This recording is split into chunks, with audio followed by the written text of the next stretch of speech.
What's going on, everyone? I'm Zero and welcome back to Zero 2, where today I've got another pack preview for you.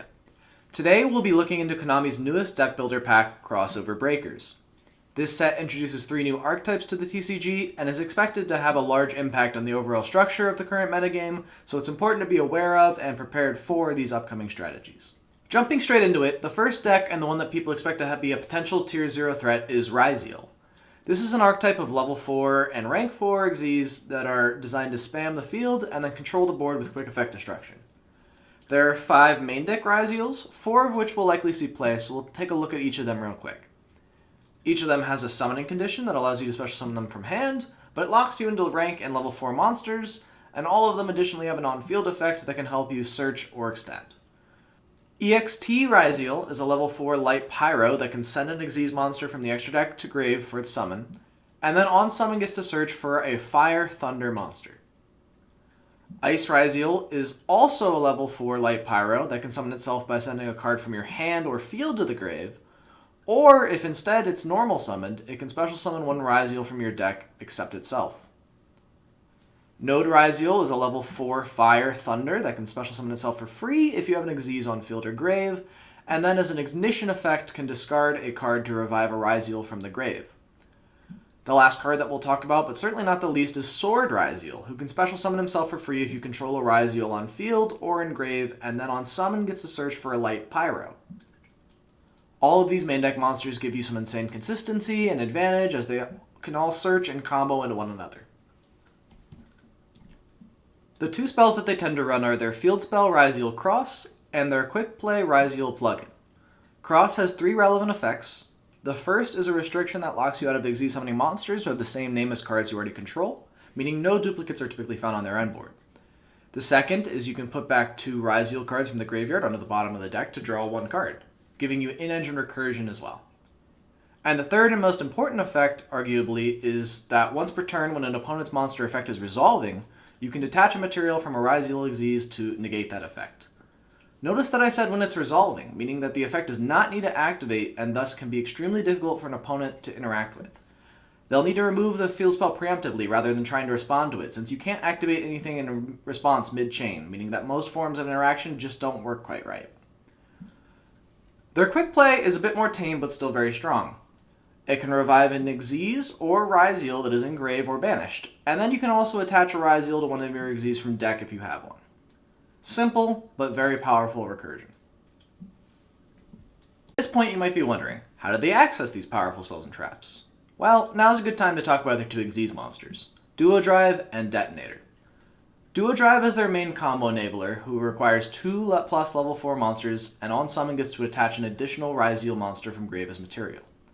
Then, during the main phase, it gets to attach 2 materials to add 2 Ryzeal cards with different names from deck to hand. It also has some attack modulation, but yeah, you heard that right. It gets to search for any 2 Ryzeal cards from deck. These can be extenders to help you build the rest of your board. These can be the field spell, the quick play, basically anything you need.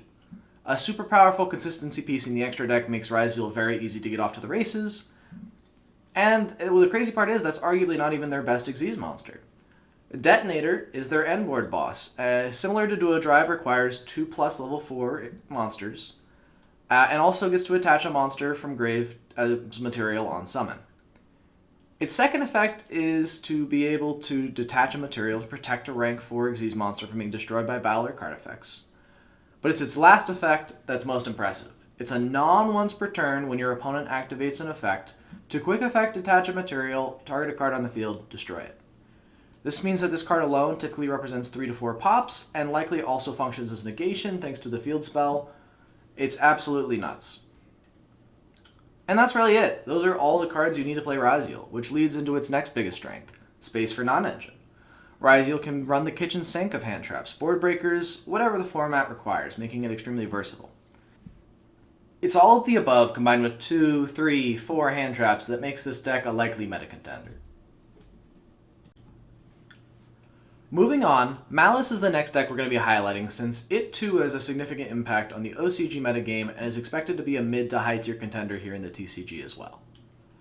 Maliss is an Alice in Wonderland themed deck that focuses on banishing and resummoning their monsters, gaining advantage while doing so, and searching traps along the way to facilitate their own plays, as well as interrupt the opponent.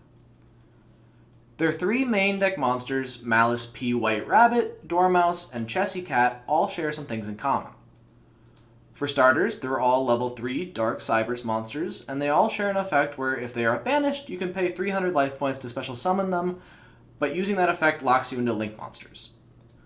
White Rabbit gets to set a Maliss trap from deck on summon with a different name from the ones already in your graveyard, and you take no battle damage from battles involving Maliss Link monsters that point to her.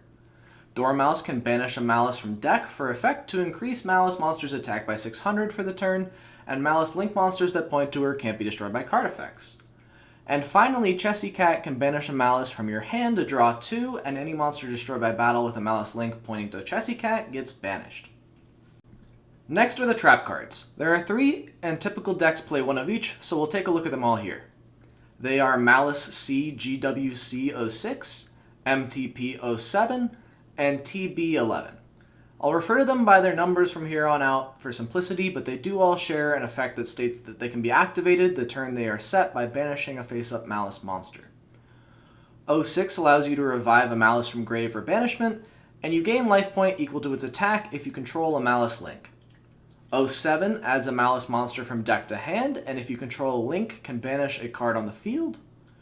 And 11 can special a Maliss monster from deck, or if your opponent controls 3 or more cards, you can special summon a Maliss Link monster from extra deck instead.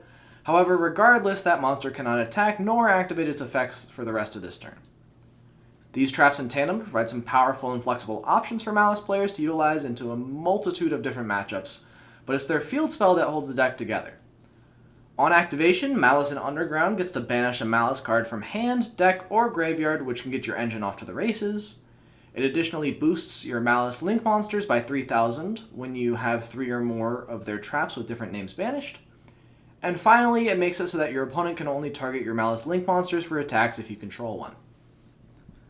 Speaking of their Link monsters, let's take a look at them. There are 3 of them, and they are all Dark Cybers Link 3 monsters, and like the main deck monsters, if they are banished, you can pay 900 life points to special summon them back, but they each give a unique bonus. Maliss Q Heart's Cryptor has a quick effect to shuffle back a banished Maliss card into the deck to banish a card on the field, and neither this effect nor its activation can be negated if this card is pointing to a monster. Its bonus on summon back is that it doubles its own attack all the way up to 5,000. Maliss Q Red Ransom switches the attack and defense of all monsters your opponent controls while it points to a monster, and when summoned back, gets to banish a Cybers monster from your deck. And finally, Maliss Q White Binder has 2 effects and a bonus. On summon, gets to banish 3 cards from any graveyard. On field, during the main phase, you can set a Maliss trap from deck or graveyard. And then on summon back from banish, you get to draw a card.